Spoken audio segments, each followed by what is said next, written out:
Y estamos en vivo una vez más aquí por el canal de Carlos Mercadel, agradecido siempre, ¿verdad?, del apoyo que nos están dando y de toda la gente, todos los comentarios que nos están dejando. Los exhorto a que si siguen el canal, si siguen viendo los videos que estamos posteando, denle like, suscríbase, comente para que nosotros, ¿verdad?, podamos interactuar con ustedes y sigamos compartiendo lo que estamos haciendo aquí directamente a este canal y lo que vamos a estar haciendo desde lo que es la diestra. Hoy vamos a hablar de Irán. En el fin de semana pasado se formó una hecatombe en las redes sociales porque ya se estaba hablando de la Tercera Guerra Mundial. Se hablaba de que Irán anunció, algo muy raro, ¿verdad?, dentro de un proceso bélico, anunció que iba a atacar a Israel y así mismo, como lo anunció, así hizo.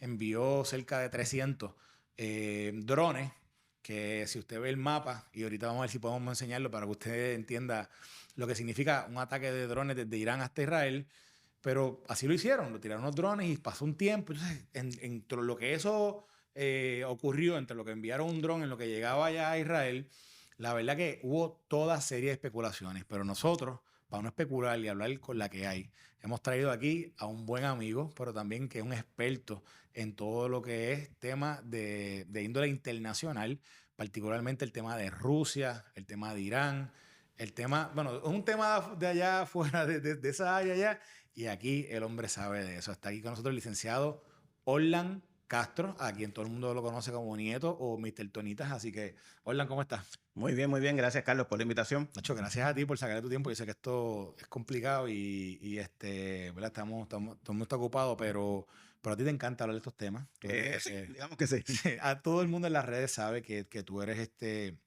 particularmente siempre tienes información que muy poca gente tiene, conoces de temas que muy poca gente conoce, que tienen que ver con los asuntos de relaciones internacionales, particularmente con el tema de Rusia, que te has convertido posiblemente en el experto aquí en Puerto Rico. Te pregunto, ¿de dónde viene eso? Pues mira, nada, yo como bien menciono, yo soy abogado de profesión, pero siempre he tenido un interés por la historia y la geopolítica. No tanto la política nacional, sino más que nada la geopolítica, la política internacional, esto de las relaciones internacionales y todo esto. Y pues con el tiempo pues fui desarrollando eso. Originalmente había creado, en un momento dado, creé cuando estaban de moda los blogs, tenía un blog que habla de esos temas, pero posteriormente pues inicié mi podcast, que todavía sigue hasta ahora, que es The Grayson. Lo Ujú. pueden buscar en todas las No, plataformas. y vamos a poner un link para que la Sí. gente lo pueda ir a ver. Y pues ahí poco a poco fui desarrollando. Yo básicamente lo que hago es que yo trato de buscar, no es que yo tenga acceso a ningún tipo de información confidencial, sino que hay muchas fuentes que van más allá de quizás de los medios, CNN, esos medios tradicionales, hay quizás unos medios más especializados que tocan algunos de estos temas y muchas veces pues yo o estoy suscrito, en algunas ocasiones he pagado, pago suscripciones y eso pues te da acceso a una amplia gama de información que va más allá de lo que normalmente tú ves en los medios tradicionales. Mira, entonces te pregunto, tú has estado ya aquí en programas de radio, programas de televisión, o sea, ya la gente te reconoce a ti como una persona que tú eres un experto en tus temas. De todos los temas los cuales tú dominas, que tienen que ver con todos estos asuntos de geopolítica y los asuntos de relaciones internacionales, ¿cuál es el tema que más te apasiona? Sí. Y aclaro, a mí nunca me gusta decir la palabra experto porque siempre también hay veces que hay personas que son catedráticos, que son profesores universitarios porque tienen la capacitación y los estudios.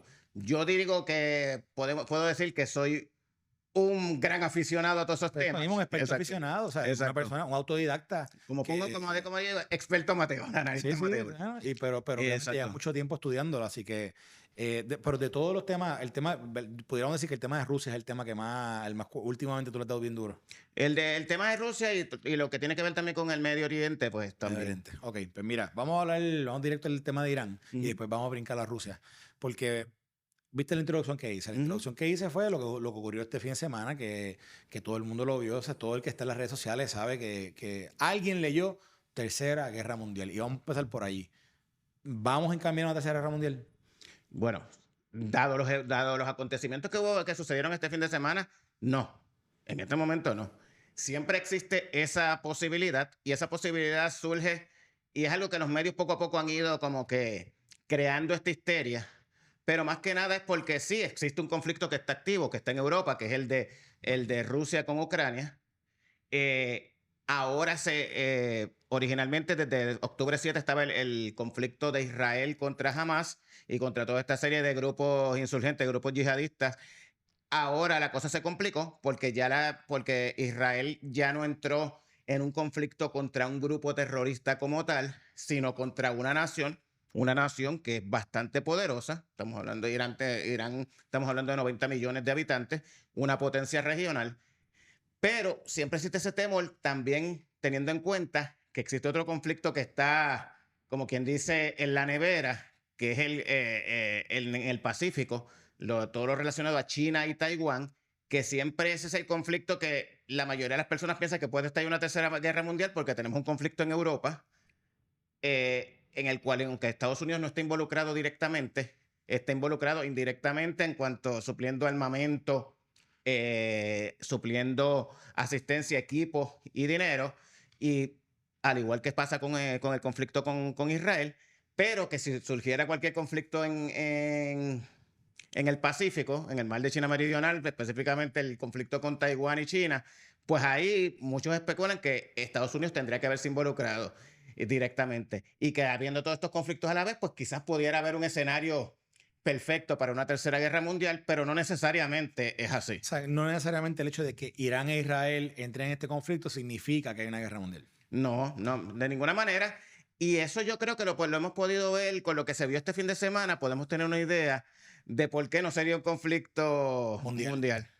Porque para que tú tengas un conflicto mundial, como sucedió en la Segunda Guerra Mundial, teníamos dos grupos, los aliados y las potencias del eje. Entonces teníamos a Estados Unidos, al Reino Unido, a Francia, que eran los aliados, y posteriormente la Unión Soviética. Entonces teníamos a la Alemania nazi, Italia y Japón en el otro bloque, las potencias del eje. Pero en este caso, aunque podemos decir que Irán sí tiene puede considerar como aliado, mejor dicho, como socio a Rusia, socio comercial, la realidad es que Irán no cuenta con el apoyo directo de Rusia en esta ocasión. O sea, el presidente Vladimir Putin lo que pidió, lo que mencionó después de lo que ha sucedido aquí, es que él ya hizo un llamado a la paz, pero él no hizo ni una condena directa a los ataques, pero tampoco los endosó los ataques que realizó Irán. ¿Y hubo algún país que dijo que si Israel atacaba para atrás, que ellos iban también a apoyar a Irán? No. Nadie levantó la mano ahí. No. Lo que sucede es que Irán, estando en el Medio Oriente, tiene unas características bien particulares en las cuales Irán no es, si podemos decirlo así, no es muy bueno siendo aliados. No tiene muchos aliados en toda la región. La mayoría de los países y de las monarquías árabes del Golfo Pérsico no mantienen una relación con Irán fría, por no decir en otros casos conflictivas y de enemistad.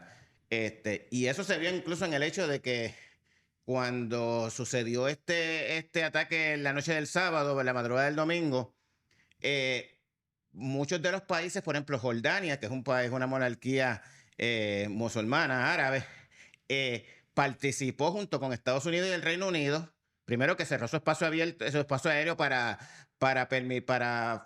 favorecer que se pudieran interceptar los drones que estaban sobrevolando. De igual manera, Arabia Saudita participó no directamente con derribando los drones, pero sí prestó sus radares, sí proveyó inteligencia, y lo más importante de todo esto es que lo hizo público. O sea, lo manifestó, no es que lo hizo y lo hizo callado, sino que ayer lunes ellos hicieron una conferencia donde establecieron que sí, que ellos participaron de esta alianza o esta coalición que hubo en ese momento para proteger al Estado de Israel. Esto es interesante, pero fíjate, para entrar en lo que pueden ser las motivaciones de los países, vamos primero a analizar la motivación de Irán, porque hubo un ataque en lo que le llaman la embajada iraní en Damasco.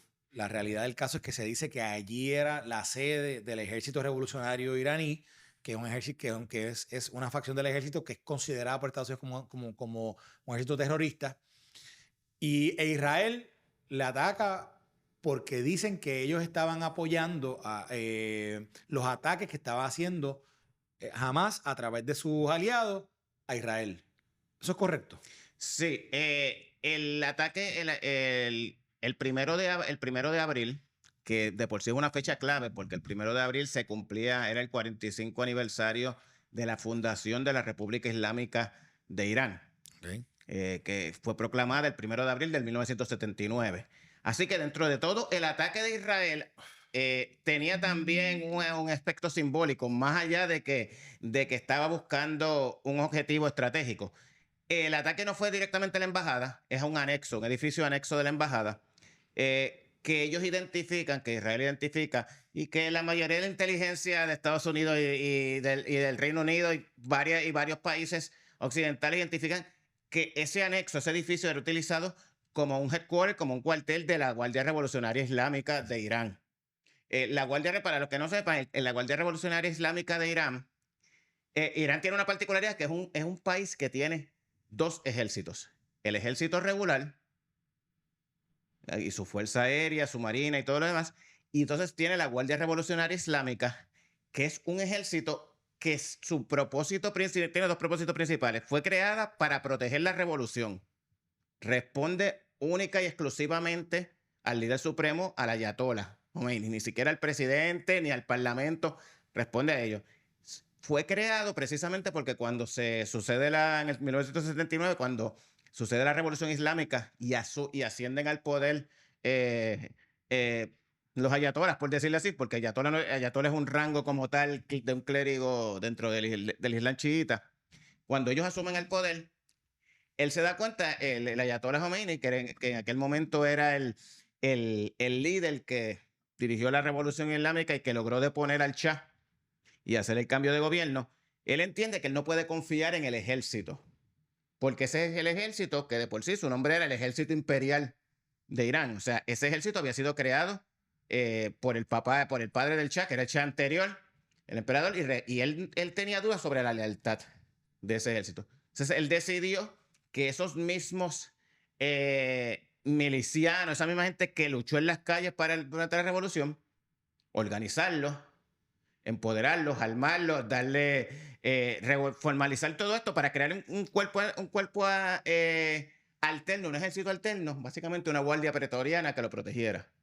Luego en la década de los 80, cuando sucedió la guerra de Irak e Irán, la Guardia Revolucionaria Islámica, sobre todo sus líderes militares, sus generales, se curtieron en esa guerra y aprendieron bastante y desarrollaron eso. Y a partir de ese momento, a finales de los 80, ya no solamente se convierte en una fuerza, en una entidad militar, un organismo militar dentro de Irán, sino que ellos, su segundo propósito, más allá de proteger la revolución, es el de exportar la revolución islámica a los demás países de la región. Y entonces ellos empiezan a hacer esto a través de creando una serie de conexiones con grupos, no con los gobiernos, sino con los grupos que combaten a los propios gobiernos que se encuentran dentro de la región. Por ejemplo, el ejemplo más claro es Hezbollah en el Líbano, que es una milicia que fue creada durante la guerra civil del Líbano en los 80, y básicamente su creación, su financiamiento durante los primeros años y todo el adiestramiento, todo el armamento que fue en su vino de parte de Irán y fue organizada por la Guardia Revolucionaria Islámica de Irán. De igual manera, ellos tienen una serie de buenas relaciones, han organizado milicias en Irak, milicias en Siria, a un grupo que está ahora muy de moda, que lo tienen que haber escuchado por ahí, los hutíes en Yemen. Ahí podemos ver en el mapa. Ahí está el mapa. Mira, ahí le estamos poniendo un mapa donde está básicamente la región. Ahí se puede ver Irán, se puede ver Arabia Saudita, se puede ver Yemen, que lo acabas de mencionar ahora, Omán, donde está Irak, donde está Siria, donde está el Líbano, donde está Israel, Jordania y Egipto. Entonces, interesante, tú mencionaste ahorita, Jordania salió a favor de Israel, permitió que el espacio aéreo se pudiese utilizar para interceptar los misiles. Mira qué curioso, y vamos a volver a lo que estabas hablando, pero mira qué curioso esto. Mira desde dónde atacaron a Israel. Se lo atacan del Karaim allá abajo en Yemen y del Karaim acá en Irán. O sea, lugares súper distantes que tú dirías bueno, si esta gente va a atacar, van a buscar la manera de cogerlos desprevenidos, pero no. Esto no fue un ataque necesariamente para coger a Israel desprevenido. Esto fue más bien como un ataque que pareciera que es como para enviar un mensaje. Eso es correcto. Eso es lo que la mayoría de los analistas estimaron. Y es algo que tú cuando veías el sábado, incluso desde el viernes, tú sentías que el ambiente que se estaba dando y la información que estaba fluyendo era de que Irán va a responder. Irán va a hacer un ataque. No desde el sábado, incluso desde el propio viernes.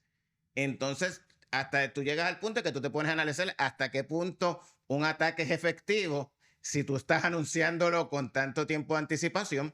Incluso se supo ahora, hoy martes salió información de que Irán de por sí le había informado al gobierno de Turquía acerca de sus intenciones, cuándo iban a ejecutar el ataque y más o menos el tipo de ataque que iban a ejecutar, con la intención de que Turquía, pues que es un miembro de la OTAN, compartiera la información no directamente con Israel, porque quizás no tienen relaciones directas para establecer ese tipo de comunicación, pero con Estados Unidos y a través de Estados Unidos con Israel.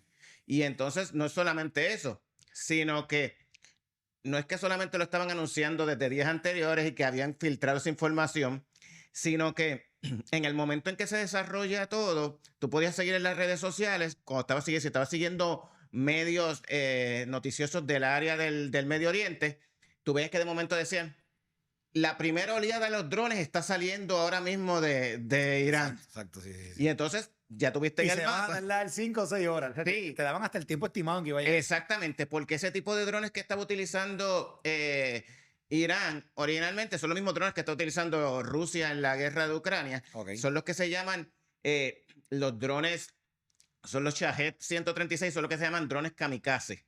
Que aunque se les llama drones, es más que nada, otro nombre que se le da es munición o merodeadora. ¿Por qué? Porque por lo menos en Ucrania, aquí no lo utilizan de esa manera, este tipo de drones se quedan dando vueltas en el aire hasta que divisa un blanco, pero este dron no carga proyectil. El dron en sí es el proyectil. El dron. O sea, que el dron cae y explota y es el proyectil. Exactamente. Tienen la ventaja que son relativamente baratos. O sea, por ejemplo, un dron de estos cuesta preparar para el costo de fábrica, pues puede ser entre $20,000 y $35,000. Que es lo que le puede costar a Irán construirlo. Y ellos esa noche tiraron como 300, ¿verdad?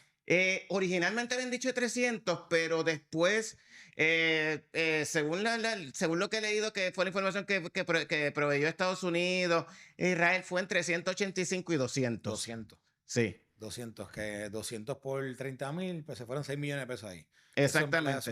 Eso es peanuts para ellos. Exactamente. Entonces, la particularidad que tienen estos drones es que estos drones por lo general se utilizan por lo menos en Ucrania, se utilizan para, digamos, saturar las defensas aéreas. ¿Por qué? Porque al tú enviar esa cantidad de drones de cantazo, la mayoría de ellas, las defensas antiaéreas, van a atacarlos. Pero el propósito es que probablemente de esos 200 se te escape uno o dos, pero saturaste las defensas antiaéreas y posterior a que ellos entran, estos enjambres de drones, entonces tú envías los misiles. Que eso es lo que se había dicho, o yo leí, yo creo que fue que estaba viendo una de esas transmisiones en vivo, que vino uno de estos expertos de política internacional y dice, mira, Irán lo que va a hacer es que cuando estos drones estén llegando, ya es la hora quinta casi, entonces vienen misiles más fuertes. Pero en realidad esos misiles nunca llegaron. Sí, llegaron. Llegaron, así llegaron. Sí, sí. O sea que sí hubo ataques más poderosos que lo que sucedió es que la mayoría de los drones, la gran mayoría, no llegó al espacio aéreo de Israel, sino que fueron derribados entre el espacio aéreo de Irak y el de Jordania. Porque pues habían aviones de Estados Unidos, del Reino Unido, de la misma Jordania y aviones israelíes que estaban básicamente como si fuera un juego de video, derribando drones. Yo le decía a mi hermana, le escribía, le decía, esto parece como un juego de Galaga. Que es que tú sabes que tú tienes el avión ahí, el avión en el medio y van llegando, ¿verdad?, todos estos misiles y tú los vas matando, porque eso era lo que parecía, digo, la impresión que daba de de cómo se estaba describiendo. Sí, y de por sí tú podías ver incluso en las redes, exacto, esos son los drones, los Shahed. Ahí estamos ¿Cierto? enseñando ahí los drones que utilizó Irán para atacar a Israel. Exactamente. Ese es el dron que cuesta 20, 30 mil pesos. Exactamente. Irán se lo vende a Rusia como 50.000. Como 50.000 cuesta, Sí. o sea, que Sí, para sacarle. Ahí, bueno. Exactamente. Pero eso es lo que vale. Realmente tampoco no cargan una cantidad excesiva de explosivos. Sirve, pues, si tú tienes un vehículo, te lo puede destruir. O si tú estás, te va a matar, pero tampoco es que va a destruir un edificio completo. O sea, realmente. si tienes una mira específica, si tienes un target, quiere el cuarto piso de tal edificio, Exacto. o los programas y Eso. pero por lo general. Pero incluso son bastante rústicos en ese sentido. Tampoco son tan exactos. Precisos. Exacto. Ok. Pues mira, antes de seguir entrando en los pormenores han ocurrido dos cosas históricas que la gente recuerda muy puntuales con Irán. En la relación con Estados Unidos, que en estos días han vuelto a resurgir en las redes, han vuelto a resurgir en los medios, porque dicen, mira, nos están atacando con los chavos. Y voy a hablar de dos instancias. Una es cuando Barack Obama, en un intercambio que ellos hacen de unos rehenes, Barack Obama les manda un avión con 400 millones cash, creo que eran. 600, si no me equivoco. 600 millones cash. Entre 400 y 600. En aquel momento, incluso eso fue hasta parte de lo que utilizó en la campaña Donald Trump para decir, yo no voy a hacer eso, yo no voy a negociar con terroristas, yo no voy a negociar con gente que después vamos a usar ese dinero en contra de nosotros. Luego, ahora, bajo Biden, se da otro tipo de intercambio donde la administración Biden le da unos dineros también a Irán. Yo no recuerdo exactamente por qué se da esto. Entiendo que tenía con algo que ver con que era un dinero que estaba congelado, que estaba creo que en bancos de Estados Unidos y que por motivo de las sanciones estaba congelado. Y pues Y Biden lo libera. en un momento exacto, dentro de unos procesos que se han dado durante todo este cuatrenio, tratando de revivir el acuerdo nuclear al que se había logrado, que si tú recuerdas bien, en el 2017, cuando Trump asume el poder, él interpreta que el acuerdo nuclear no tenía razón de ser porque, siendo honestos, la mayoría de las revisiones, de las inspecciones, o sea, se estaba dejando muchas de las cosas, eran muy a la libertad de la decisión de lo que podía o no podía hacer o lo que decidiera Irán. A la interpretación. Exacto. Incluso ese acuerdo ese acuerdo como tal no es un tratado porque no se pudo llevar al Congreso para validarlo. O sea, es un acuerdo verbal que en su momento hizo el presidente Obama. Y incluso ni siquiera el la Gran Asamblea, que es la especie de parlamento que tiene Irán, tampoco lo validó. Así que, en teoría, sí, Irán no estaba obligado a cumplir con nada de ese acuerdo y de verdad no lo cumplía. Muchas de las inspecciones eran como que cuando yo quiera, cuando yo te permita, y tú llegas, los inspectores de armas de la Organización Internacional Nuclear, pues llegan hasta donde yo te deje llegar. Y esa era una de las razones principales por las que al final Donald Trump decidió salirse del acuerdo.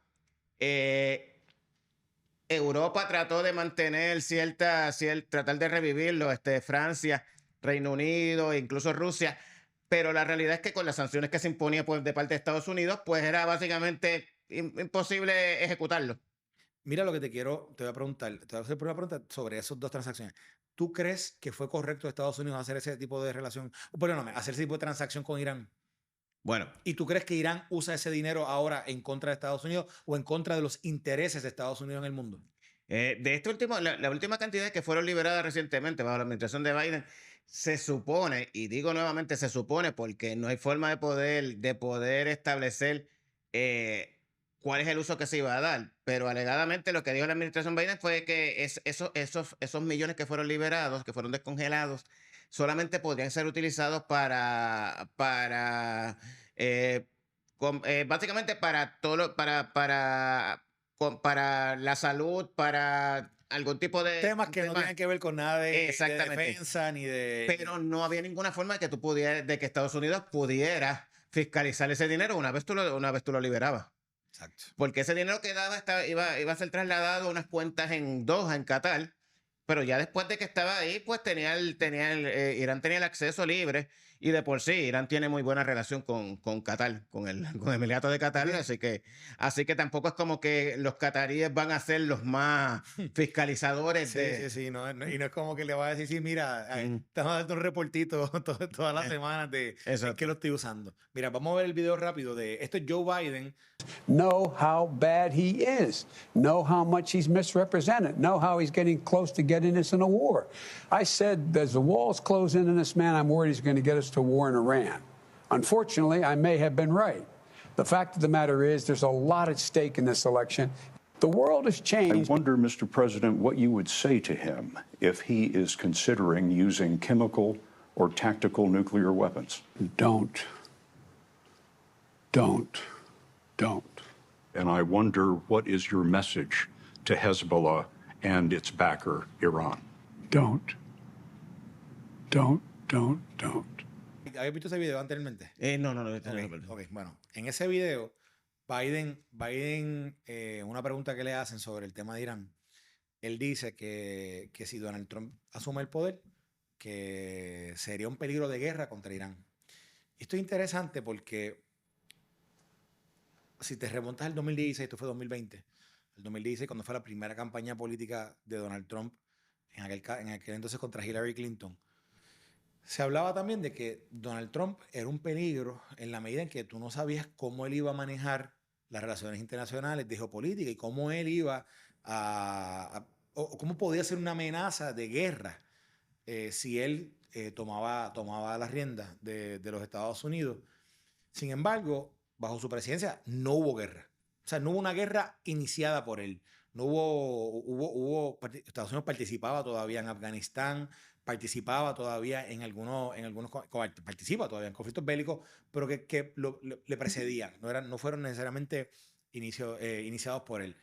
Él, dentro de esas relaciones internacionales, desarrolla algún tipo de relación con el de Norcorea, con Kim Jong-un, desarrolla algo de comunicación con Putin,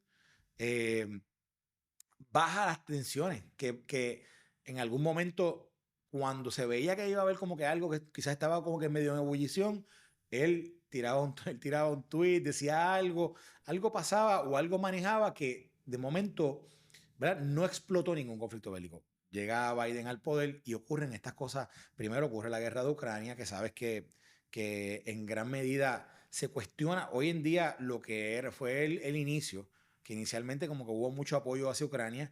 Hoy en día en Estados Unidos es súper conflictivo el tema de Ucrania y es hasta partidista si se apoya o no se apoya. Y ahora pues tienes obviamente el conflicto que inició en octubre 7, que tienes a Israel contra Hamas y todo el conflicto de la Franja de Gaza y que si, ¿verdad?, el tema de Palestina y que si se justifica o no se justifica que Estados Unidos apoya o no apoya a Israel, pero lo están haciendo. Y yo lo traigo, te lo traigo a ti para tratar de hacer una comparativa que la gente pueda entender por qué la diferencia que ocurre entre un gobierno bajo Trump y en el gobierno bajo Obama o gobierno bajo Biden, que sí se dan conflictos bélicos, que sí ocurren estos ataques y que pareciese que Estados Unidos no tiene quizás tanta fuerza, por lo menos en proyección. Joe Biden, un día antes de que Irán lanzara este ataque, le hacen la pregunta, ¿qué usted cree que Irán va a atacar? Y él dijo, don't. O sea, como que no se atrevan. Y Irán se lo pasó por donde no le dio el sol. ¿Por qué tú crees que hay esa diferencia en la reacción del mundo ante los presidentes de Estados Unidos? Pues Donald Trump tiene su política exterior es lo que se puede definir como aislacionista, que es que, así mismo como el eslogan de Make America Great Again, es Put America First, o sea, poner a Estados Unidos en primer lugar.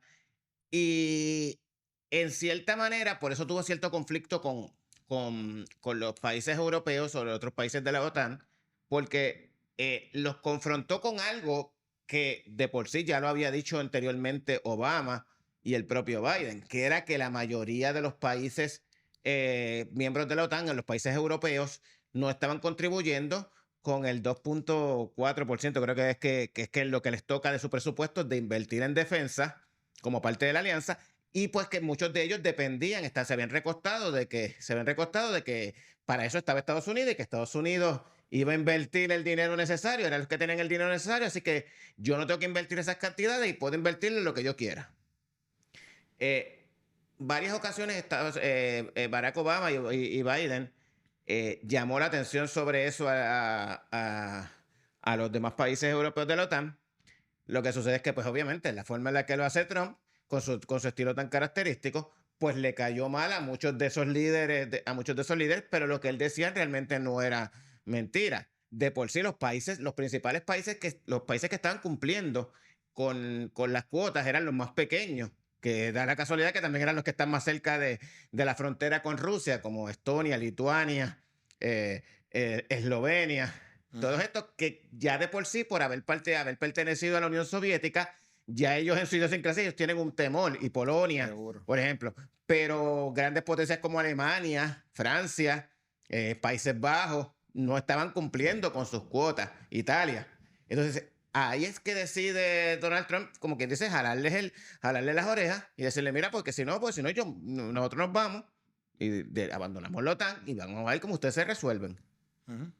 Esto pues obviamente cayó mal. La mayoría de los medios internacionales también lo tomaron mal y lo interpretaron como que básicamente le estaba pidiendo disolver la OTAN. En su momento el presidente Emmanuel Macron dijo que la OTAN la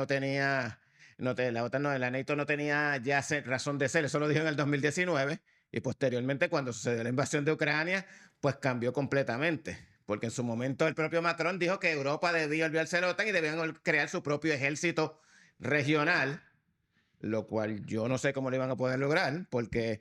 Bueno, y te acuerdas la expresión de Alemania cuando Donald Trump fue a hablarle a la ONU, que habló sobre el problema, la problemática de la dependencia del gas ruso. Exacto, que estaba totalmente dependiendo del gas ruso. ¿Tú te acuerdas que ellos se comenzaron a burlar de lo que Donald Trump le estaba diciendo? Y de momento comienza el conflicto y pasa una crisis cuando comienza el conflicto entre Rusia y Ucrania, porque Alemania no le estaba entrando, no le estaba llegando. Ahora mismo la situación económica de Alemania, que está a punto de entrar en una recesión, mucho tiene que ver porque al haber interrumpido, una vez Rusia corta la llave del gas a Europa y sobre todo a Alemania, pues entonces ellos dependían tanto, tenían una dependencia tan grande del gas ruso, que para poder tratar de equiparar esto, pues tuvieron que depender mucho pues del gas licuado, comprarle gas licuado en unas cantidades increíbles a Estados Unidos, a Qatar y a todos estos países, pero el gas licuado tiende a ser mucho más caro. Y todo esto logró que en su momento dado la economía alemana, que depende mucho de las fábricas y todo este tipo de, pues la industria se vio seriamente afectada y todavía no se ha podido recuperar. Es interesante de nuevo, porque traje el ejemplo de Alemania, nos fuimos un poquito, ¿verdad? Pero lo que pasa es que críticas que hacen contra Donald Trump no están sustentadas necesariamente en hechos. Y particularmente en todo lo que tiene que ver con esto de la política exterior.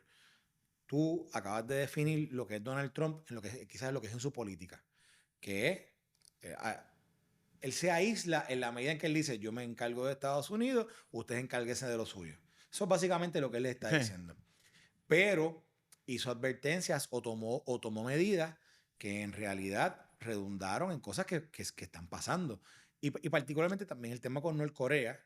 Y quisiera añadiendo, en el caso de Irán, aunque no entró en un conflicto directamente con ellos, si podemos tomar la decisión más importante que él tomó, fue en enero del 2020, que fue cuando ordenó el asesinato del general Qasem Soleimani, que él era el líder, la cabeza de lo que se llama las fuerzas Quds, el Quds Force, que esa es la división élite de la Guardia Revolucionaria Islámica de Irán. Pero esos son básicamente, ellos son una mezcla entre fuerzas especiales y la CIA, si tú combinas ambas cosas, dentro del Medio Oriente.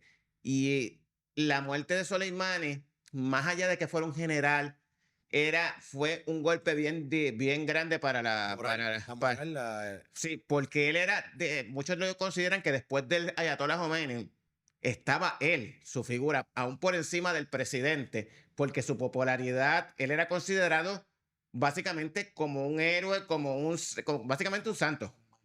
Y él murió precisamente a un ataque con un dron en Irak, que él estaba llegando al aeropuerto de Irak de manera clandestina, precisamente para reunirse con esas mismas milicias chiitas que están dentro de Irak y controlan parte del gobierno de Irak, porque él era el nexo con todos estos grupos, él era el nexo con Hezbollah, era el nexo con los hutíes.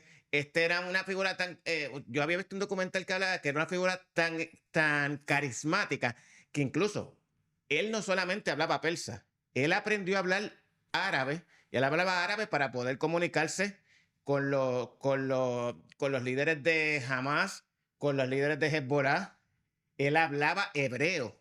Wow. O sea, era un tipo que él estaba hecho, pero él era el nexo, él era la cabeza. Al eliminarlo a él, fue un golpe bien grande. Aparte que tiene una figura, su figura, una figura imponente. Era una figura mítica. Decían que incluso que, de nuevo, después del Ayatollah, el líder supremo, él era la segunda persona, la segunda figura más importante dentro de la... míralo ahí, dentro de... Exacto. Dentro del régimen de Irán. Tiene un look ahí de Sean Connery contigo. Me parece. Sí. Entonces, mira, pero importante porque Soleimani es Trump el que ordena su muerte, ¿correcto? Exactamente.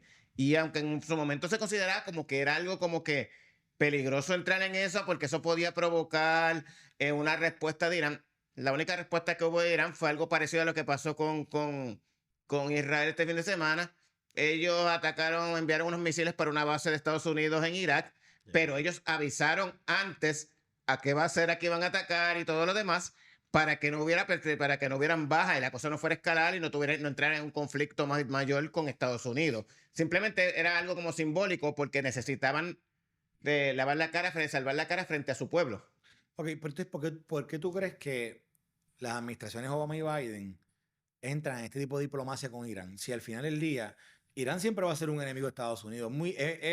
Sería muy raro, digo en estos tiempos, sería muy raro ver ahí un junte de Irán con Estados Unidos.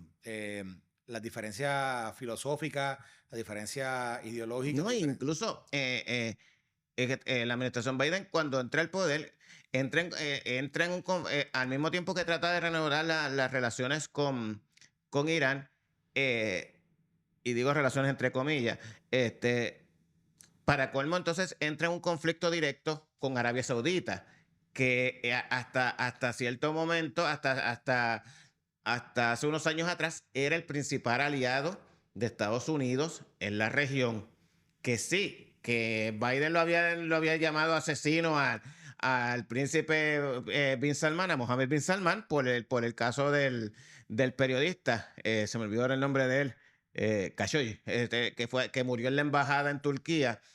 Y sí, y por toda la condena internacional que había habido, pero el haber aislado y haberse peleado con Arabia Saudita, posteriormente cuando comienza la guerra de Ucrania, le afectó a Estados Unidos, porque Arabia Saudita controla la OPEC. Y se alineó con Rusia, no tanto por favor a Rusia, sino porque económicamente les convenía a ellos bajar la producción para que los precios se dispararan.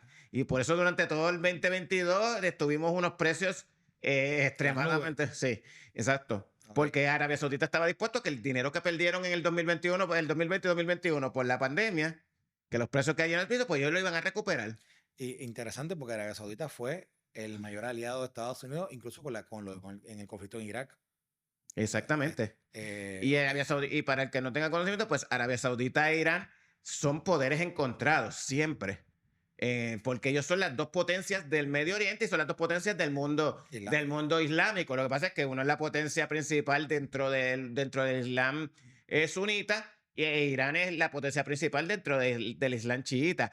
Y ellos compiten directamente por la influencia en toda la región.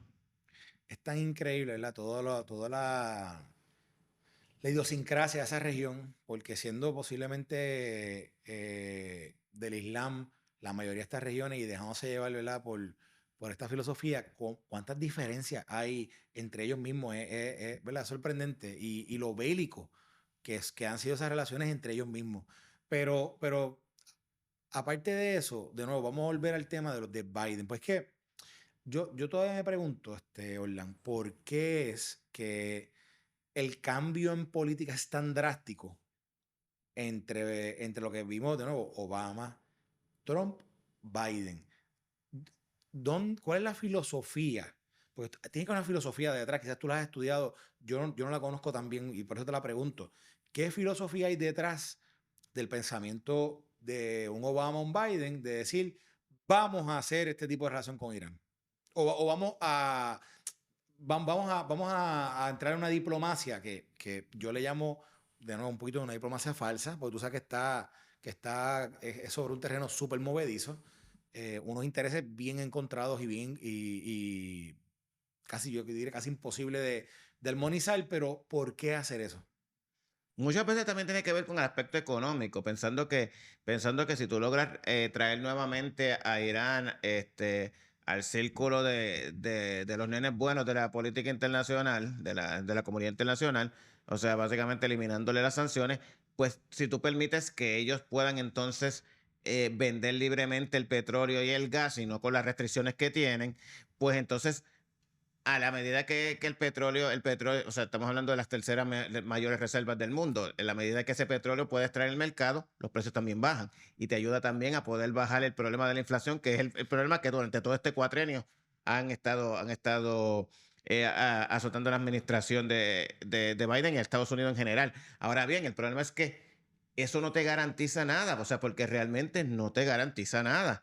Y uno de los principales problemas es que tú tienes que a cambio de estas concesiones y este tipo de concesiones, este tipo de Negociación. negociaciones, no solamente es que le quitan las sanciones, porque también lo que permite es que el programa nuclear de Irán vuelva nuevamente a A resurgir resurgir. y a fortalecerse. Exactamente. Digo, Y ese fue el principal, en su momento, ese fue el principal problema que tuvo, encontronazo que tuvo Biden con Netanyahu. Y estoy hablando ya desde el año 2022, porque Israel tenía miedo. O sea, Israel directamente les dijo que no, que ellos no podían permitir eso porque la información que ellos tienen, la inteligencia que ellos tienen es que Irán no tiene todavía, no ha desarrollado armamento nuclear, pero está próximo al desarrollo de armamento nuclear. Y la posición de Israel es que ellos tienen que detenerlo, porque básicamente la posición de Israel es, a ti no te importa porque a ti la bomba no te va a caer, pero a mí sí me va a caer. Sí, sí, tú no estás en la región. Eh, Además de que estamos hablando de que tu enemigo que siempre, normalmente, en más de una ocasión, sus líderes, sus generales, su líder supremo ha dicho, el Estado de Israel no debe existir, debe ser borrado del mapa, como dijo en una ocasión el presidente Ahmadinejad de Irán en el 2010, en una conferencia, pues entonces tú no puedes permitir que ese tipo de enemigo que tú tienes, o sea, una cosa es que tenga misiles y que tenga avión, otra cosa es que tenga armas nucleares. sí, sí, sí, sí. Mira, Israel. Israel es un player súper importante en el orden mundial. Eh, ha habido a través del tiempo, ¿verdad? Y bueno, de la historia, conflicto terrible por el issue de a quién le pertenece qué en ese espacio de tierra, en el espacio, ¿verdad? Geográfico que hay allí. Y esto viene, ¿verdad? Yo creo que hasta esto predata textos bíblicos, pero en la Biblia aparece de todo, también todos estos issues. Y entrar en eso sería entrar en una historia, es muy densa para nosotros tocarla aquí, pero más recientemente se ha visto a los movimientos de izquierda, particularmente en Estados Unidos, arremeter y alzar su voz, que anteriormente esto no se veía así, contra Israel. E incluso a defender a Palestina, o el derecho, ¿verdad?, de Palestina de tener su propio Estado, de, de que se les respete, de que Israel de alguna manera se le sancione. Es algo interesante porque si algo sí está reflejado en la historia es que a Palestina, en varias ocasiones, yo recuerdo Bill Clinton con Arafat y recuerdo, yo creo que más adelante, no sé si bajo Obama se intentó, no me acuerdo, o si fue bajo Bush, pero en algún momento se intentó de que se llegara a unos acuerdos para reconocer el Estado palestino. Incluso Israel estaba en la mesa. Y eso nunca se concretizó. Más allá de que hubo discusiones, de que yo creo que estuvieron en la mesa en varias ocasiones. ¿Por qué tú crees que de momento ha surgido este movimiento, por lo menos público, en voz de congresistas, en voz de personalidades y en voz de movimientos de izquierda, que de momento surgen como voz en contra de Israel y apoyando, por ejemplo, los ataques que ocurrieron en octubre 7 por Hamas, siendo un grupo terrorista y un grupo, incluso yo diría que hasta antiizquierda de lo que la izquierda representa a Estados Unidos? ¿Por qué tú crees que ocurre eso? Uno. Y dos, eh, ¿tú crees que es remediable de alguna manera este conflicto más allá de la guerra? Pues mira, primero, respecto a la pregunta de por qué estos grupos de izquierda, la izquierda siempre ha tenido, los grupos de izquierda siempre han tenido una inclinación en favor de la causa palestina. Eso es desde los 60, cuando se fundó la OLP, la Organización para la Liberación de Palestina. Dependiendo de la etapa, dependiendo de los años, pues en ciertas ocasiones han sido más vocales o menos vocales. Obviamente, cuando sucede lo de octubre 7, que fue un ataque sin precedentes en la historia de Israel, posteriormente la respuesta de Israel, el tipo de respuesta que utilizó Israel, que a diferencia de otras ocasiones cuando habían sufrido ataques en el pasado, Hamas lo que hacía era pues que enviaba una retragida de cohetes, enviaba 100, 200, 300 cohetes, el Iron Dome los interceptaba, pero la cosa no trascendía. O quizás en cierto momento hubo ciertos ataques que quizás un palestino se volvía loco y cogía, un cuchillo y apuñalaba a 2 o 3 personas, apuñalaba a los soldados, pero no trascendía. En esta ocasión, al haber sido un ataque en el propio suelo israelí, más de 1.200 muertos,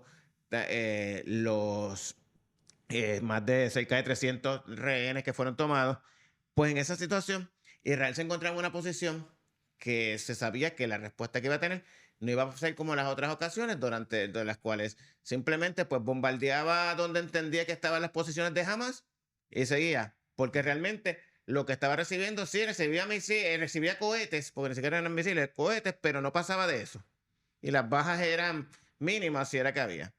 Pero en esta ocasión pues Israel, la decisión que tomó el gobierno de Israel fue de que esto no podía volver a suceder y pues tenían que, como quien dice, como ellos mismos citando la palabra de ellos querían simplemente acabar con Hamas, con el grupo, con la organización.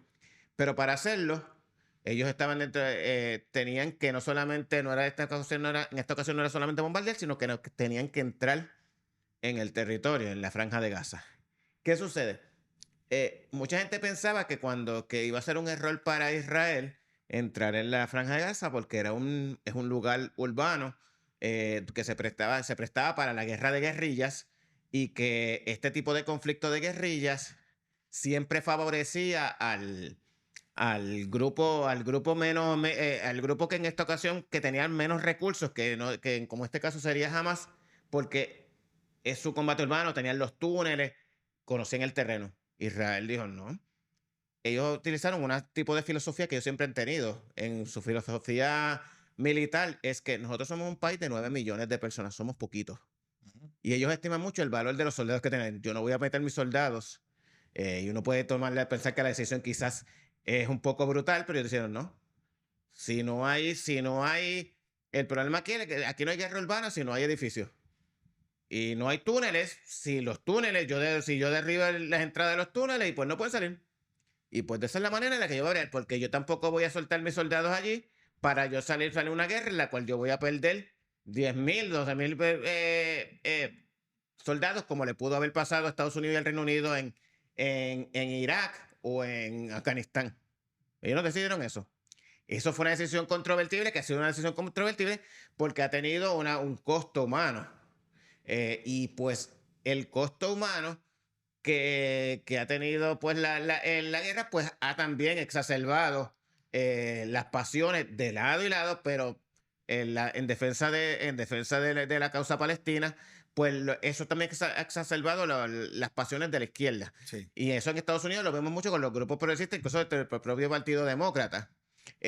Incluso sobre todo en el estado de Michigan, que es el estado que tiene la mayor población musulmana en todo Estados Unidos, y que es un estado que es un battleground state. And so when these fools ask us if Israel has the right to exist, the chant "Death to Israel" has become the most logical chant shouted across the world today.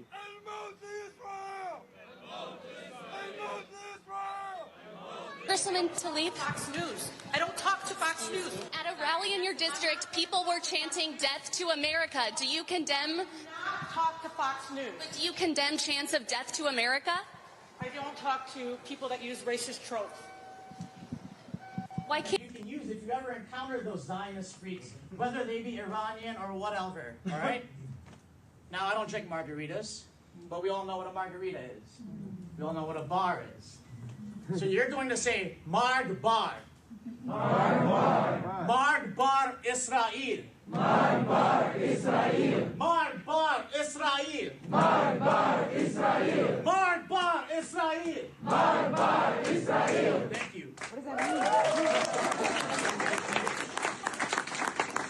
Oh, so it has two meanings depending on who you ask. It can mean death to or down with.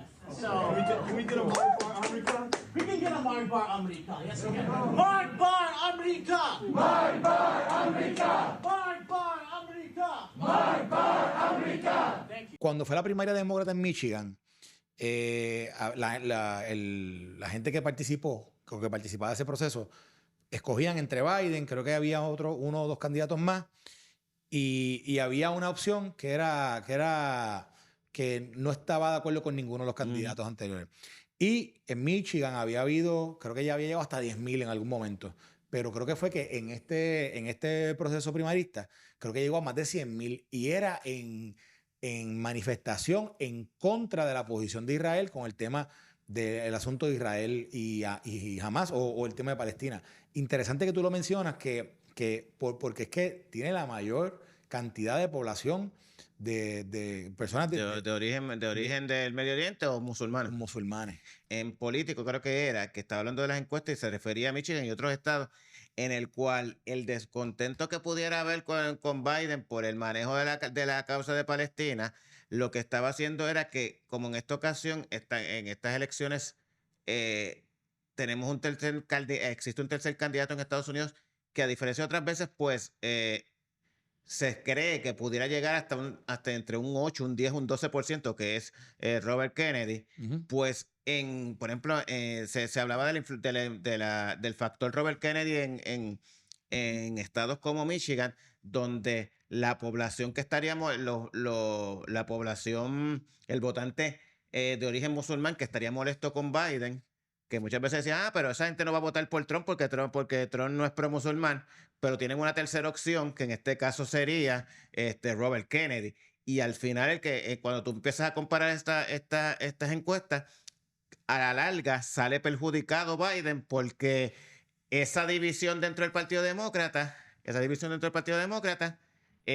los votantes de Trump se quedan intactos, pero Biden es el que pierde votantes, porque entre un 10, un 12, 14% que se alineen con Robert Kennedy, porque tienen una opción segura que pueden decir, pues yo no estoy votando por Biden, tampoco por Trump, pues tengo una opción clara. Un reportero, él es colombiano puertorriqueño, se llama Adrián Carrasquillo, y escribió para el Magazine de Político, y escribió sobre las ventajas que tenía Robert Kennedy, particularmente en estados péndulos, estados, ¿verdad?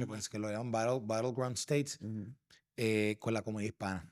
Y, por ejemplo, estaba hablando de cómo él le llegaba, hay una encuesta que salió de X Research que encuestó la pegada de Robert Kennedy con, por ejemplo, comunidades hispanas de Nuevo México, de Arizona, Colorado, si no me equivoco, Nevada.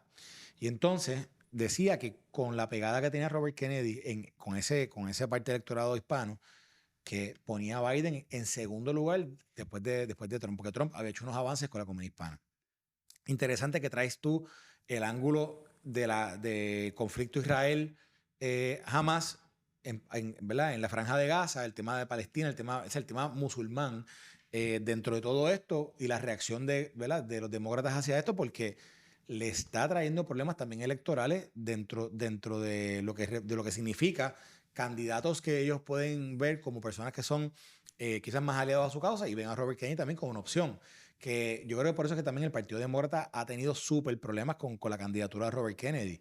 Yo no sé si tú viste que buscaron incluso hasta toda la familia Kennedy que saliera públicamente a decir que ellos, aunque era su familia, pero que ellos respaldaban a Biden. ¿Tú viste? Sí, porque el problema es que, como tú mencionas, en político está que ellos esperan que él sea el tercer candidato que más % de votos pueda sacar desde la época de Ross Perot. Exacto. Ross Perot sacó 18%, ellos no esperan que él saque un 18%, pero dicen que si él ronda entre un 10 y un 12%, es un factor determinante en muchos de estos estados. Y entonces, pues, por eso es que, por ejemplo, en Michigan, el hecho de que él le permite un safe space, un espacio seguro para todos estos demócratas o progresistas que ni siquiera son demócratas, pero que votaban con los demócratas, que se sienten traicionados por la política exterior de Biden respecto a perdón, a la situación de Palestina. Entonces, ese mismo votante, pues probablemente antes decía, mejor no voto, pero yo no voy a votar tampoco por Trump porque no me identifico con Trump. Pero entonces ahora tienen una alternativa que les permite. Y a quien realmente le está restando los votos no es a Trump, sino es a Biden. Ok. Vamos nuevamente, vámonos para la región de nuevo, porque interesante este aspecto que traes, que yo quizás no lo había considerado antes de que estuviéramos hablando del impacto electoral que puede tener todo lo que está ocurriendo entre Israel, todo el tema de Ucrania también, pero el tema de Israel ha sido bien marcado, ha sido bien público, si el que entre hoy día a la red social X y busque el tema, usted va a ver que hay miles de manifestaciones. En estos días pararon el Golden Bridge, fue el Golden Bridge en San Francisco, allá en California. Pararon yo no sé si en Nueva York o en Chicago, no me acuerdo ahora el nombre que es el Key Bridge, creo que es el Key Bridge. Creo que también lo detuvieron el tráfico. Están como la colectiva feminista aquí en Puerto Rico, están haciendo lo mismo. Pues lo hicieron en manifestación, ¿verdad? Y un poco era en contra de Biden, contra la administración, que esto es bien interesante. Pero vamos para la región, porque yo quiero acabar esta entrevista con lo que está ocurriendo ahora mismo, con la posibilidad de que Israel contraataque. Y ya se dice que ya Israel decidió que va a contraatacar y fuerte. Hoy martes, estás grabando martes, hoy salió, antes de empezar hay que grabar, estaba viendo las noticias, ya el gabinete de guerra de Israel determinó que sí, que ellos van a contraatacar. Lo que no han establecido claramente es el timing, cuándo lo van a hacer, pero entienden que es en un futuro inmediato, o sea. Y dicen que vienen con toda la tuca, o sea, dicen que vienen duros. O sea, sí, ¿qué significa eso? O sea, ¿qué significa voy con toda la fuerza contra ellos? Lo que sucede es que el ataque, aunque como bien mencionaste, el ataque del sábado, del fin de semana, se dividió entre los drones y luego hubo un ataque con misiles. En cuanto a los misiles, hubo dos tipos de misiles, los misiles cruceros, creo que enviaron entre 35 y 40, todos fueron interceptados, pero los misiles balísticos, que son este tipo de misil que llegan hasta la estratosfera y luego bajan, y son un poco más difíciles de interceptar, de esos se filtraron, lograron colar, la mayoría se pudieron interceptar, pero se colaron 7, que la mayoría de ellos cayeron en el desierto del Negev, en una base militar, una base aérea que tiene Israel allí, pero donde no habían aviones en ese momento porque ya ellos, como estaban al tanto de lo que iba a suceder, ellos habían movido los aviones que estaban ahí y todo lo demás. ¿Qué sucede? Aunque si bien es cierto que Israel no tuvo muertes y interceptó cerca del 99% de los drones y misiles que recibió, la realidad es que lo logró hacer por la ayuda de la coalición que se formó entre Estados Unidos, el Reino Unido, Francia y Jordania y todo esto. Probablemente en un ataque que hubiera sido sorpresa, hubieran sufrido se hubiera podido interceptar los misiles, pero no hubieran, pero el daño hubiera sido más significativo. Irán tenía la intención de con este ataque, sí, al mismo tiempo de que estaban salvando cara con su población por lo que había sucedido en el ataque del anexo de la embajada el 1 de abril, pero también estaban tratando de enviarle un mensaje a Israel de que, mira, podemos llegar, podemos atacarte, o sea, tenemos la capacidad para llegar a tu territorio. Sí. ¿Qué sucede? Estaba leyendo que alegadamente la administración Biden trató de convencer a Netanyahu y a su gabinete de guerra de que el hecho de haber interceptado el 99% de los misiles y de los drones debía interpretarse como una victoria, pero Israel no lo consideraba de esa manera. Páralo ahí. Búscate por ahí en Instagram, Jay Fonseca.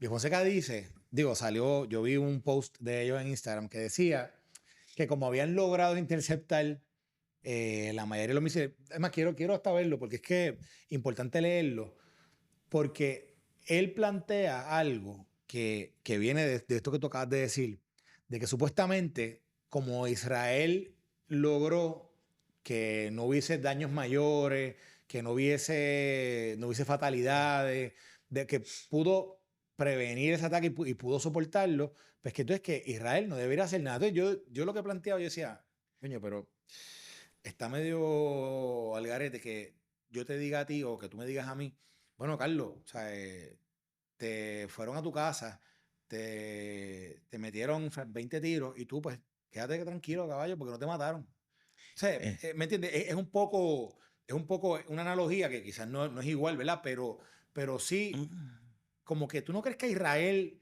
se le exige algo que no se le exigiría a los demás. Es lo que dice, el domo de Israel funcionó y entonces, ¿por qué vengar este ataque? Y dice, supuestamente Israel ha prometido repeler el ataque de ayer, pero como ven, el sistema de defensa de Israel fue impresionantemente efectivo. Entonces, ¿para qué seguir en el círculo de provocaciones? El sistema funcionó porque lo pudieron interceptar. Si todos los drones hubieran entrado al mismo tiempo, se hubiera sobresaturado el sistema de defensa y hubiera habido más. Pero mira lo que te quiero, lo que te quiero comentar, porque es que me es interesante. La vara con que se mide la reacción de Israel es distinta a la vara de cualquier otro país. O sea, públicamente, dime si pasa algo así, ¿a qué otro país le va a decir, caballo, tranquilo, estamos contigo, no hagas nada? O sea, eso cualquier otro país lo ve como una provocación directa. Y sin embargo, con Israel, particularmente con Israel, no, caballo, cállate, porque tú lo hiciste, ya, no te pasó nada. ¿Tú no crees que eso es una vara y tenemos que tener en injusta? Cuenta, sí, tenemos que tener en cuenta que, aunque esta es la primera vez que Irán ataca a Israel desde suelo iraní, llevan, digamos, décadas en las cuales los proxies, los aliados de Irán, ya sea Hezbollah, ya sea Hamas, ya sea ahora mismo los hutíes, han atacado constantemente a Israel. Y la mayoría de estos grupos tienen una coordinación directa con Irán. Irán es quien les suple a ellos el armamento, Irán los financia, Irán los entrena. Y sí, ellos tienen cierta autonomía, pero muchas decisiones de ataques trascendentales o de ataques más allá que se salen de la norma, pues sí son coordinados. Sí. Incluso la posición de Israel respecto al ataque en el anexo de la embajada, y que por el tipo de personas que fallecieron, confirmado por el propio Irán, es que eso era una reunión en donde estaban líderes de Hezbollah, líderes de los hutíes, y los líderes principales de la Guardia Revolucionaria Islámica. Por lo tanto, estaban coordinando, o como pudiera decir Israel, conspirando y coordinando todos los ataques que se estarían continuando realizando contra Israel. Por eso es que ellos identifican que tenían el derecho, que puede ser discutido por las partes, como tú quieres pensar. Hay muchas partes que ellos han indicado que quien tiene el derecho de vengarse no era Irán, sino Siria. Lo que sucede es pues que Siria es básicamente un títere de Irán, eso sí. Seguro. Y es un estado fallido. No, y Siria está jorobado. O sea, Sí, por eso. Sí. Siria. Sí, a cada rato yo escucho a la gente que dice, ay, porque sale una noticia, Israel bombardeó parte de Siria. Ay, por eso Siria. Dice, la gente no entiende que Siria, lo que realmente gobierna, o que el gobierno de Siria, el gobierno de Bashar al-Assad controla, es solamente una tercera parte del territorio. Las otras 2/3 partes del territorio, hay una parte que está controlada por Turquía, hay otra parte donde lo que hay son grupos radicales, yihadistas, hay otra parte donde está controlada por los kurdos. O sea, eso es un país que no porque tú veas un bombardeo en una parte de Siria significa que tú estás atacando al gobierno de Siria, porque el gobierno de Siria solamente gobierna 1/3 de la población. Y la mayoría de las veces lo que Israel hace es que cuando bombardean estas zonas como en Siria o en Irak, está bombardeando, lo que está acabando son con posiciones de la Guardia Revolucionaria de Irán que están en estos países. Mira, yo veo aprovechar que entramos en este tema de lo de Israel y de la vara con que se mide Israel y que trajimos el post de Jay. Porque es importante porque yo no sé si tú viste, tú sabes quién es Coleman Hughes, el escritor tú un escritor que él es hispano también, negro, que un chamaco joven, tiene 28 años, él ha escrito yo creo como 2 libros. Y tiene unas posturas bien interesantes sobre el tema de la raza en los Estados Unidos, la discusión, etcétera. Pero también entra en temas de política internacional, de política exterior de Estados Unidos. Y fue a Joe Rogan en estos días. Y cuando fue a Joe Rogan, hablan sobre el tema de Israel y sobre el tema de, tú sabes que de momento se está convirtiendo como casi un talking point de la izquierda y de grupos anti-Israel, hablar sobre la cantidad de personas muertas en el proceso de guerra y, ¿verdad? Y decir que lo que hay es un genocidio. Utilizan la palabra genocidio. Y dicen, o sea, esto tiene que parar, esto no puede seguir. Y entonces Coleman Hughes tiene by the way, que es mitad puertorriqueño, yo no sé si lo dije, pero mitad puertorriqueño. Pues es Coleman Cruz Hughes. Pues él tiene una opinión bien interesante, la voy a poner y vamos a hablar sobre ella. But none have perfected it to the extent that Hamas has. No army that I know of in military history has had 15 years to build 300 miles of tunnel underneath a city that they don't use to shelter the civilians, but they use to shelter themselves so that they can operate right under a kindergarten, right under a mosque. So this is a challenge no army has faced. And so that's what makes this war different. And yes, I agree with all of the absolute tragedy and suffering of the Palestinian people, but it's what creates that is the way Hamas fights. And either we can say one of two things. We can either say, well, Israel doesn't have a clean shot, and so they have to let Hamas get away with it because it's too much to bear. But then we are essentially creating a situation where terrorists have found the perfect solution, which is that you can cross the border, go house to house slaughtering your enemies, and then hide behind your own people and they can do nothing about it. It's a perfect strategy. Can we live in a world where we allow that to be an acceptable strategy? I don't think so. And it's very ugly to watch. It's heartbreaking, and I completely understand why people don't think the way I think when they see the videos. I completely get it. But I don't think we can actually live in a world where that's allowed to be a strategy. I appreciate your perspective. Coleman, básicamente, o sea, su posición es que dentro del conflicto con o sea, Israel con Hamas siendo un grupo terrorista y Hamas habiendo perpetrado ese ataque que tú dijiste sin precedentes en Israel, donde cruzaron la frontera, mataron a miles y pico de gente inocentes, o sea, un montón de gente que no tiene nada que ver ni con la guerra. Y entonces regresan cruzan la frontera, la franja de Gaza, regresan a su territorio y cuando regresan allí se esconden en unas bases que ellos venían años construyendo, que casi básicamente tienen un mundo debajo de la tierra y donde centran sus operaciones son en hospitales, cerca de escuelas, cerca de lugares residenciales, que cuando el ejército de Israel va a contraatacar y los identifica, pero cuando la gente ve, lo que está viendo no necesariamente es la estructura militar o una base donde haya a la vista personal militar, sino que están debajo de la tierra, debajo de esos lugares. Entonces, ¿cuál es la opción que Israel tiene? Decir, bueno, oye, estos tipos están allí, yo no voy a disparar. ¿Qué tienen? Que se vayan para su casa y no respondan. O simple y sencillamente decir, yo no puedo permitir que un grupo terrorista salga con la suya de esta manera. Es interesante porque él mismo lo dice, él dice, es terrible ver las imágenes que salen de allí, porque hay gente inocente que muere y que ha muerto y no hay duda de que es desgarrador. La pregunta es cómo entonces Israel contraataca o cómo es que entonces Israel pelea esa guerra con Hamas. Sí. Y es sumamente, cuando tú te pones a analizar, incluso la estrategia que está utilizando Israel, que es la de acabar por completo con Hamas, pues es una forma pues, de acabar con parte del problema, pero no termina el problema completamente, porque aunque tú elimines completamente a Hamas, de por sí quedan otros grupos como Yihad Islámica, que es otro grupo que es menos conocido, pero que también opera dentro de Gaza y Cisjordania. Y también tienes otros grupos que, pues, el problema es que con cada uno de estas personas que quizás te mueren algún inocente, hay un niño que quizás queda huérfano, y ese niño es reclutado precisamente dentro de este mismo sistema y va a crecer para este mismo sistema.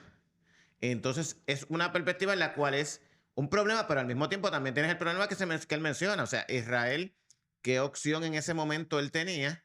Tenía el Estado de Israel porque, a diferencia de otras veces, si tú simplemente bombardeas como pasaba las otras veces y no entrabas dentro del terreno, pues simplemente ibas a eliminar uno que otro cuartel, una que otra situación, pero no acabas con el problema. Y el problema es que Israel está acostumbrado, y esto es algo que quizás aquí en este lado del mundo no podemos entender, no podemos analizar cuál es la idiosincrasia de ellos. O sea, es un estado que por las razones que sea, y cualquiera te va a decir que no, que ellos llegaron a invadir. En el 1948, el mismo día que se funda su estado, al otro día, al próximo día, ellos entran en guerra, le declaran la guerra los cuatro de sus vecinos. Egipto, Siria, Jordania y el Líbano. Y al día siguiente de haber ellos empezado la guerra, de haber sido ellos nacido como nación, están en guerra. Cuando en su momento, y te van a decir que hay 20.000 argumentos de por qué lo que hizo la ONU originalmente, esa partición, no estaba bien o estaba mal.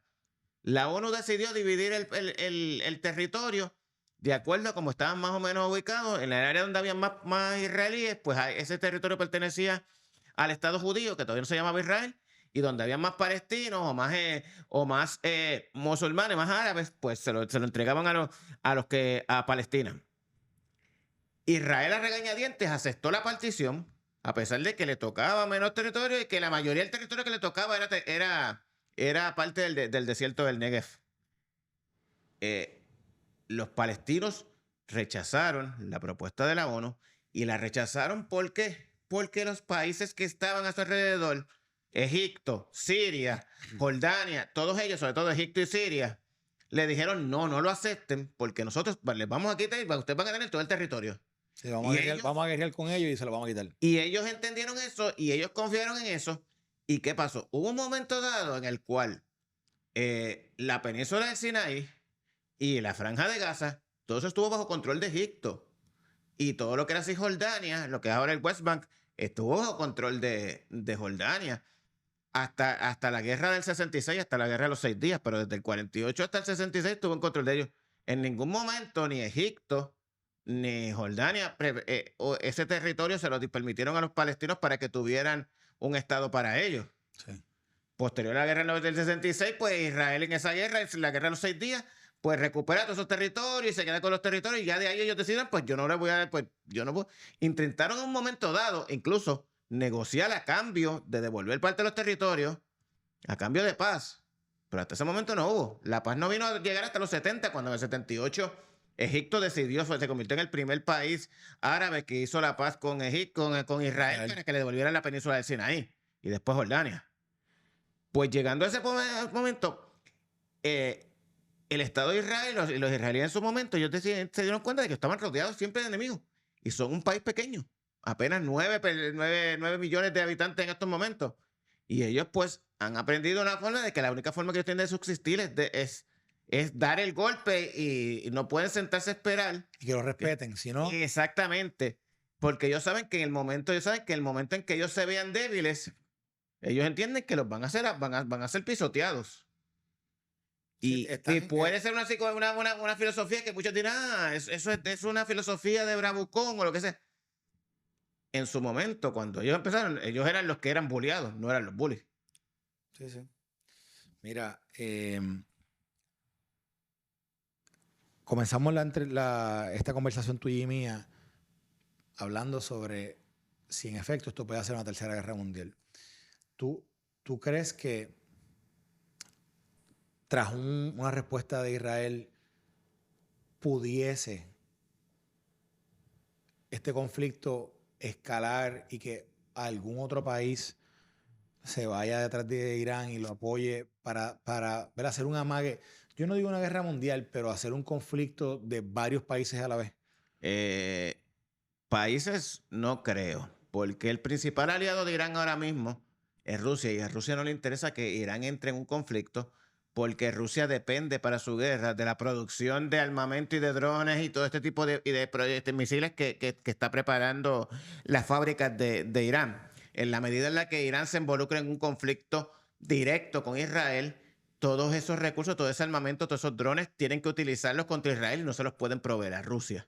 Por lo tanto, por eso es que Rusia ha tomado una medida también bien cautelosa, porque ellos no quieren entrar en un conflicto de esa envergadura. Obviamente, si se presenta una resolución ante el Consejo de Seguridad de la ONU, pues Rusia la va a vetar de la misma manera que Estados Unidos veta la gran mayoría de las resoluciones en contra de Israel. Porque esa es la jugada, eso es lo que siempre va a pasar. Alguien una vez me preguntó que por qué el Consejo de Seguridad, yo dije, pues el Consejo de Seguridad de la ONU está para eso.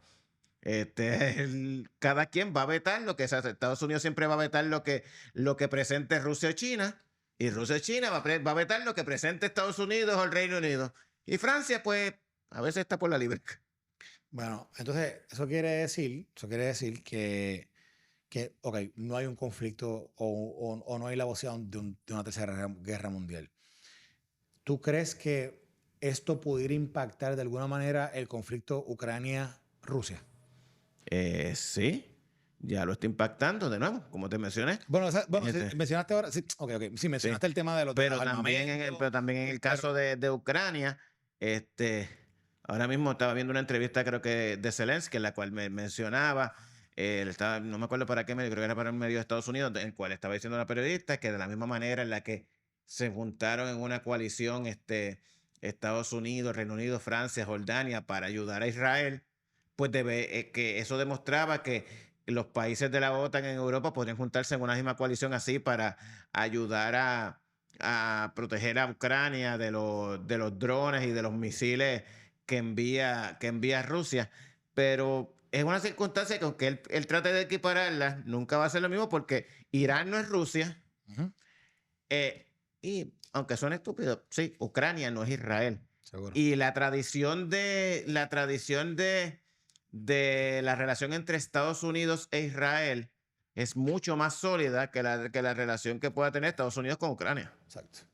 Bueno, Orlan, agradecido Gracias de esta conversación. Yo espero que tocamos temas que mientras nos fuimos hablando, nos fuimos acordando de algunos detalles interesantes. Sí, yo creo que sería bueno, ¿verdad?, que darle seguimiento a esta entrevista, porque hay temas aquí que van a continuar, no importa qué, y van a tener un impacto en la política nacional.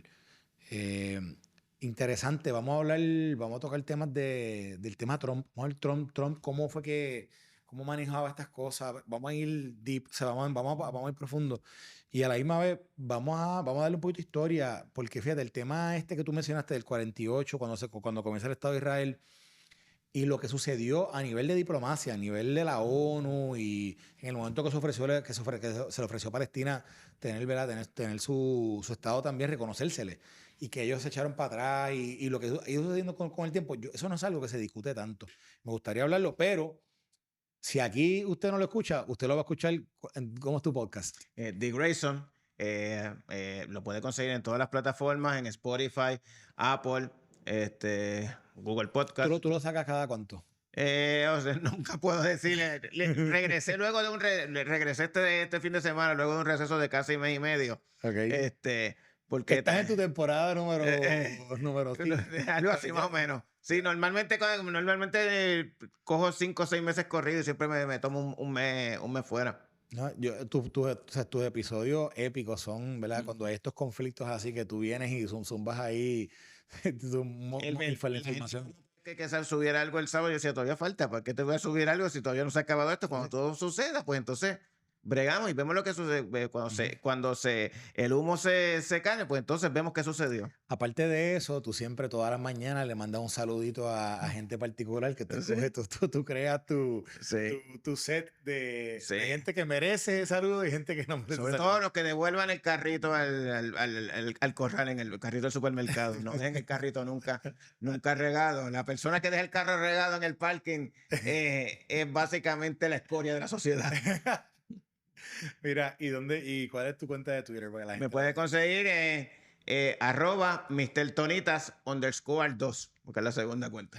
La primera te la cerraron, ¿o tú la cerraste? No, me la cerraron y para colmo algo bien gracioso, por copyright. Porque tenía un video que tenía la canción de Europe, The Final Countdown. Ajá. Y eso, cuando me llegó la notificación, tumbaron un montón de cuentas, porque eso es Sony, y Sony se pone bien quisquilloso con eso. Y entonces, por más que tú apeles, y era un video que ni siquiera era mío, era que yo lo había subido para algo y tenía la canción de fondo, y por eso me lo tumbaron. Wow. Sí, y eso, por más que tú apeles, lo que me dijo en aquel momento Twitter es: tienes que enviarle un email, no a nosotros, sino a un bufete en Londres, que es el bufete que tiene los derechos y que administra los derechos de esa cosa de Sony. Y chechen, por más que yo le enviaba, no me contestaron. ¿Y qué es lo de Nieto? ¿Por qué es lo de Nieto? Ah, bueno, porque a mí, así me decían de chiquito. Pues Nieto. Sí, por mi abuela, pues mucha gente en el barrio me decía Nieto y pues por eso. Pues nada, Mr. Tonita, Nieto, Orlan Castro, licenciado Orlan Castro, que es amigo y a la misma vez, o sea, comparte con nosotros él dice que es su conocimiento de aficionado, pero la verdad es que sabe mucho y se ha dedicado mucho a este tema. Gracias por estar a ti aquí en el canal nuestro, el canal de Carlos Mercader. A usted, si le gustó esta conversación, dele like, suscríbase, comente, que nosotros vamos a seguir dándole espacio a este tipo de temas y vamos a seguir profundizando en todo esto que impacta la vida de todos nosotros, y vamos siempre a tratar de identificar los orígenes, de dónde vienen todas estas cosas y tratar de darles a ustedes todo el picture, todo lo que está sucediendo, para que usted siempre pueda tener, aparte de tener la información, también pueda emitir siempre los mejores juicios. Agradecido y que nos vemos en el próximo capítulo.